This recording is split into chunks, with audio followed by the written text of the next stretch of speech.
Os quería enseñar una de las instalaciones que estamos haciendo, que son dos inversores DEYE en paralelo, ¿vale? Y voy a comentar algunas de las conexiones que hemos hecho dentro del inversor para que veáis cómo sería una instalación y cómo se conecta este tipo de inversores híbridos que se han hecho tan famosos últimamente. Bueno, vamos a ir viendo todo el sistema. Tenemos una primera parte que son esos dos cables de ahí, que sería la corriente continua que viene de las baterías, rojo positivo, negro negativo. Son baterías 48 voltios las que soporta este inversor.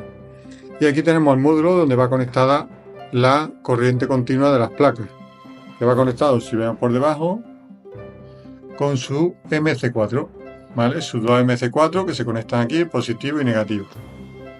Y esto ya pues entra dentro del inversor para hacer la transformación o lo que necesite. A continuación vemos una zona de conexiones RJ45 en la que me indican debajo, como se puede observar, qué es cada cosa. ¿Vale? Como podéis ver, nosotros tenemos un cable que va directamente a un BMS, que es el de la batería, y tenemos otro cable, este amarillo, que es para el paralelo de los dos inversores, es decir, para que un inversor se comunique con el otro. Luego tenemos en la ficha de abajo, tenemos un cable, que creo que se puede ver un cable negro y uno blanco, que esas dos conexiones son para el medidor de corriente que tiene nuestra vivienda, que medirá la cantidad de corriente que entra o que sale de la vivienda para ver qué es lo que hace el inversor con la energía que tiene disponible. Y luego vemos estos otros dos cables, que estamos haciendo pruebas con ellos, que son los cables que el inversor o la salida que el inversor utiliza para, en el caso de que se vaya la corriente, poder activar un contactor que me permita tener una corriente monofásica como tal. ¿Por qué digo tener una corriente monofásica? Porque este inversor, en el caso de que no tuviéramos esta medida, si hay un corte del suministro y trabajamos en modo aislado, es decir, desconectado de la red, genera una corriente bifásica, es decir, que tenemos tensión tanto en la fase 1 como en la fase 2. Entonces tendríamos una corriente bifásica. Con esta conexión conseguimos que el inversor, cuando entre en ese estado, nos meta corriente en esa línea y nosotros podamos conectar a través de un contactor el neutro con la Tierra o una de las fases con la Tierra, para que el inversor sepa que esa fase tiene que tener esa tensión, que es la tensión de la Tierra, y la otra fase, pues los 220 230 que le establezcamos. De esta manera el inversor puede producir una corriente monofásica aunque esté en modo aislado. Luego, como veis, tenemos tres conexiones de corriente, ¿vale? Para la corriente alterna, que una pone GEN, la otra pone LOAD, aunque no se vea bien pone LOAD, y la otra pone GRID, aunque no se vea muy bien pone GRID. ¿Qué es cada una? Vamos a empezar por GRID, que es la que conocemos todo el mundo, que sería el cableado que va directamente a la corriente de la calle. Es decir, este cable va unido a la cometida o a la corriente de la calle en nuestro cuadro. Luego tenemos esta otra, que esta otra es una salida, no es como esta que es bidireccional entrada-salida, esta es solo salida, es decir, saca corriente del inversor, que alimenta las cargas críticas que yo quiera conectar aquí. ¿Con qué máximo? Con el máximo de potencia que me puede dar el inversor siempre. Y luego tenemos esta de GEN, que sería una conexión de entrada, de corriente de entrada, que me podría dar a través de un generador, que puede ser un generador diésel, o que puede ser otra instalación fotovoltaica que yo tenga, que la puedo unir aquí como si fuera o a modo de generador, y que puede gestionar este mismo inversor.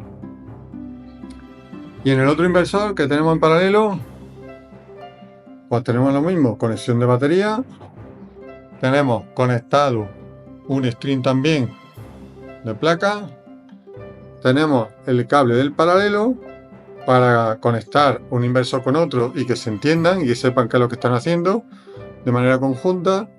Y luego tenemos lo mismo, una conexión de salida para cargas críticas y una conexión de entrada-salida bidireccional con el grid o con la corriente que tengo de la calle.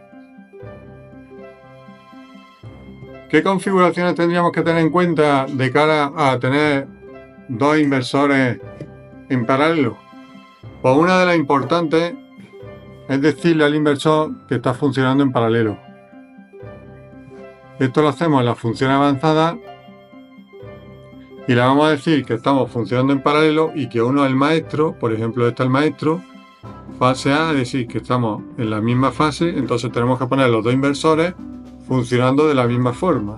En este caso, paralelo, maestro, fase A. Si nos vamos a este otro, nos metemos aquí, función avanzada, bajamos el segundo menú de función avanzada y en este caso ponemos que estamos funcionando en paralelo, este es el esclavo y en paralelo, este sería el número 2 y este el número 1. En este caso no tenemos meter. ¿Por qué no tenemos meter? Porque directamente utilizamos la pinza que nos suministra el inversor, debido a que la distancia entre el inversor y el cuadro es muy poca. Tenemos algo menos de 1 metro entre el inversor y el cuadro, con lo cual utilizamos la propia pinza del inversor. ¿Qué más cosas tenemos que tener en cuenta en la configuración? Pues al estar trabajando en paralelo con dos inversores, tenemos que configurar bien la batería. ¿Cómo la configuramos? Pues nos meteremos en la configuración de batería. En este caso tenemos batería de litio, configuramos la capacidad de la batería y luego el máximo de carga y descarga. Tened en cuenta que cada inversor va a trabajar con lo que configuramos aquí, con lo cual si configuramos aquí el máximo de carga y descarga de las baterías, este inversor va a intentar sacar esa cantidad. Y si en este inversor hacemos lo mismo, pues entre los dos van a intentar sacar el máximo de carga de la batería y la batería puede darnos error. Por lo tanto, nunca poner el máximo de carga en los dos inversores, el máximo de descarga en los dos inversores. El máximo me refiero al de la batería. Hay que poner o la mitad o menos del máximo de la carga de la descarga o la carga de la batería. En este caso la batería me permite hasta 100 amperios. En este inversor he puesto 45 y en este otro inversor he puesto otros 45, de manera que cada vez que ellos intenten cargar o descargar la batería, pues van a intentar cargar o descargar 45 amperios máximo. Y la suma de los dos será 90, que es inferior a la carga o descarga máxima de la batería. Otra configuración que tenemos aquí es si yo quiero que me cargue y que me tome y que me dé señal en el caso de que se me vaya la red. Quiero que me cargue en el caso de que tenga la batería muy baja. Le estoy diciendo que sí, que utilice la carga desde la calle y que me avise si pierdo la señal de la calle. Es decir, si hay un corte de luz. Otra parte importante de la configuración sería el modo de trabajo.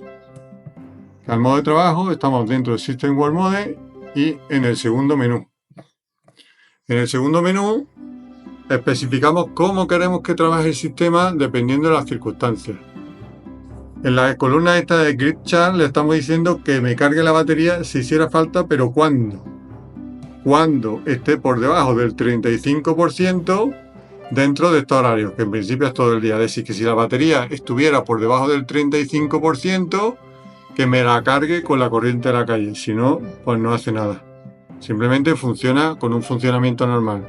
Cojo corriente de la calle cuando hace falta, suelto corriente a la calle cuando me sobra. Si ya tengo cargadas las baterías, si no tengo cargadas las baterías, pues me carga las baterías. ¿Vale? Como estamos viendo aquí ahora mismo en el funcionamiento, que está dando todavía 160 vatios, está cogiendo algo de la batería y un poquito de la calle porque es el ajuste que hace en función de la variación de las cargas de la casa. Y está dándole 310 vatios a la casa, que sería la suma de las baterías más lo poco que está produciendo las placas. Otra parte de la configuración que podríamos tocar dentro del System World Mode es esta de 0 Sport to CT o 0 Sport to Load. ¿Vale? Son dos opciones que podemos elegir dependiendo de dónde queramos que tome el punto frontera, es decir, dónde tiene que tomar la suma, dónde tiene que ser la suma para que me dé 0 entre lo que entra y lo que sale. Cuando ponemos 0 Sport to Load, eso quiere decir que no vamos a permitir que salga corriente fuera de las cargas críticas. Todo va a las cargas críticas, nada va fuera. Y si ponemos 0 Sport to CT, el punto frontera lo va a tener más como el anillo o la pinza perimétrica del inversor, que es esta que tenemos conectado aquí con este cable negro y blanco. Y ahí es donde va a ser el punto 0. Una la va a hacer en la salida esta, es decir, todo va a ir a la salida de cargas críticas. Y otra la va a hacer justamente con la medida de la pinza perimétrica. ¿Vale? En los dos casos nos permite el inversor que si hay un excedente de energía la pueda vender, es decir, la pueda exportar a la calle. Por eso pone Solar Cell. En este caso tenemos puesto el punto frontera como el anillo de medida o la pinza de medida, y permitimos que en el caso que haya una producción o un excedente se venda. Luego, una de las cosas que tenemos también que configurar es, en el caso de que haya energía, ¿a qué le damos prioridad? ¿A la batería o a las cargas? Primero cargamos la batería y luego, si sobra, suministramos corriente a la vivienda, o primero le damos corriente a la vivienda y si sobra cargamos la batería. En este caso, como veis, primero le damos corriente a las cargas o a la vivienda y luego, si sobra, a la batería.